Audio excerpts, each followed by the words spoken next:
Adapun judul khutbah khotib pada kesempatan yang berbahagia ini, ada 3 hak yang harus kita tunaikan.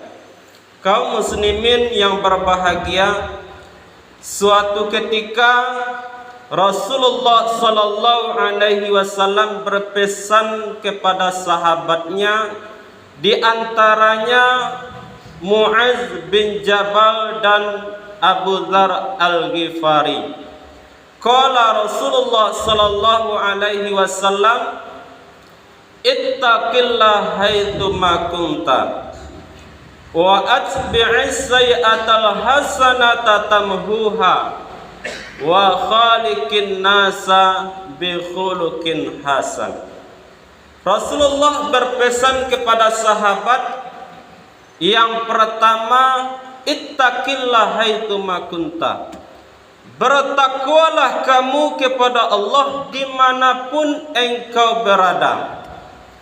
Yang kedua, wa atbi'is sayyi'atal hasanata tamhuha, iringilah, ikutilah keburukan itu dengan kebaikan, niscaya kebaikan itu akan menghapus dosa-dosa kita yang pernah kita lakukan. Yang ketiga, wa khaliqin nasa bi khuluqin hasan, bergaullah dengan sesama manusia dengan akhlak yang baik. Dari hadis di atas mencerminkan kepada kita bahwa ada 3 hak yang mutlak yang harus kita tunaikan, yang harus kita laksanakan. Yang pertama, haknya Allah harus kita tunaikan. Yang kedua, hak diri kita harus kita tunaikan. Yang ketiga, hak orang lain juga harus kita tunaikan.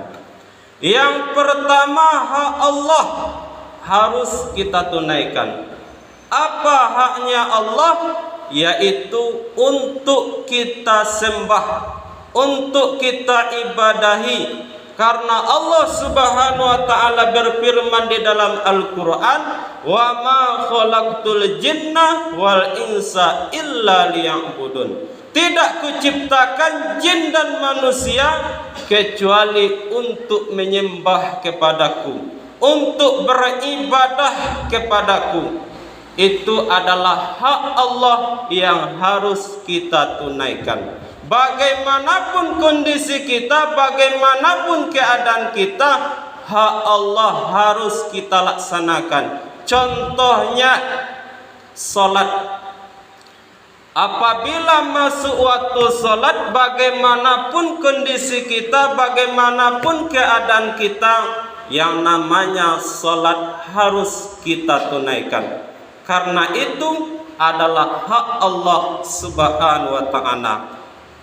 Kaum muslimin yang berbahagia, ittaqillah haitsu ma kunta, bertakwalah kamu dimanapun engkau berada. Para ulama menafsirkan takwa itu artinya takut.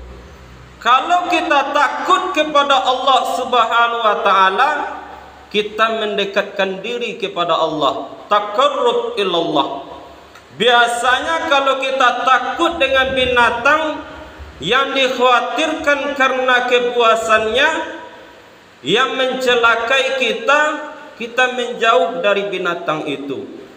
Kalau kita takut kepada manusia karena kezalimannya yang dikhawatirkan mencelakai kita, kita menjauh dari orang itu.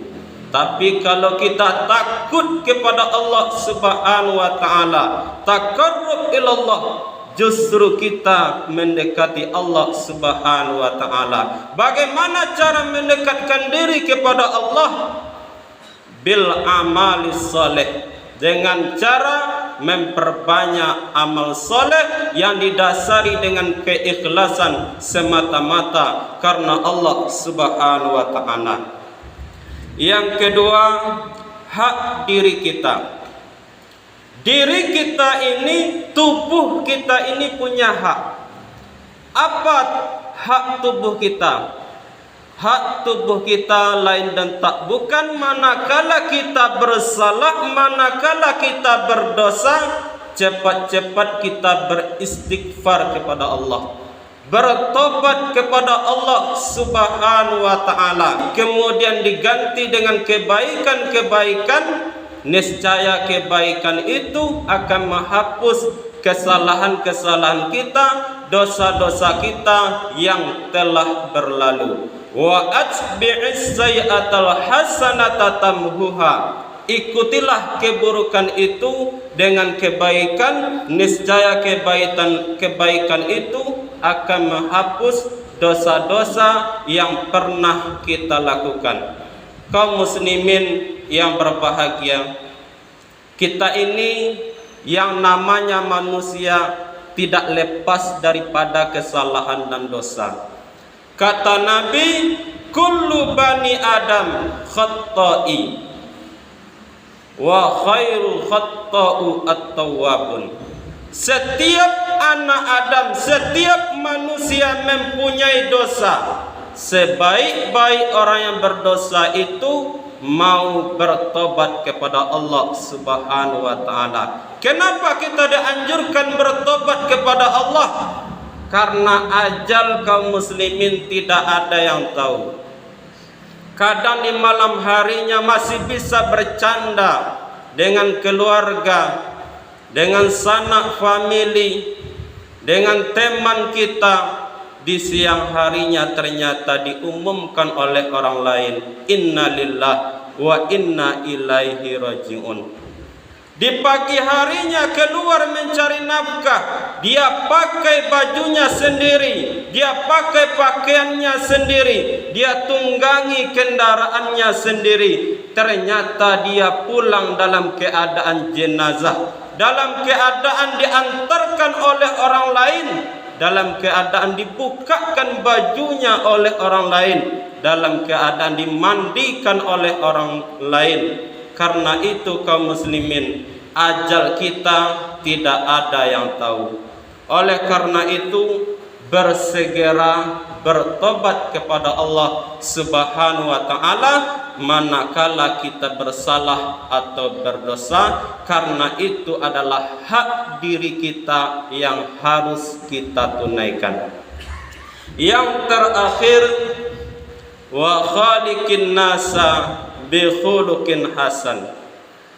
Bergaullah dengan orang lain, berbuat baiklah dengan orang lain dengan akhlak yang mulia. Karena itu adalah hak orang lain yang harus kita tunaikan. Bagaimana bentuknya? Yaitu kita jaga akhlak kita, kita jaga diri kita, kita jaga mulut kita, perbuatan kita daripada menyakiti hati orang lain, daripada menyinggung perasaan orang lain. Apabila ini mampu kita lakukan, apa kata Nabi? Ada dua golongan manusia yang dipercepat oleh Allah masuk ke dalam surga. Yang pertama, bertakwa kepada Allah Subhanahu wa taala. Yang kedua, orang yang senantiasa menjaga akhlaknya, menjaga perilakunya kepada orang lain. Mudah-mudahan Allah Subhanahu wa taala menghiasi diri kita dengan akhlak yang baik. Mudah-mudahan Allah Subhanahu wa taala menghiasi diri kita dengan ketakwaan. Mudah-mudahan Allah Subhanahu wa taala menjaga iman dan Islam kita sehingga Allah wafatkan kita dalam keadaan husnul khatimah dan Allah masukkan kita ke dalam surga. Amin ya rabbal alamin. Mudah-mudahan tiga pesan Rasulullah sallallahu alaihi wasallam ini bisa kita amalkan di dalam kehidupan kita sehari-hari. Fa'tabiru ya ulil absar la'allakum turhamun.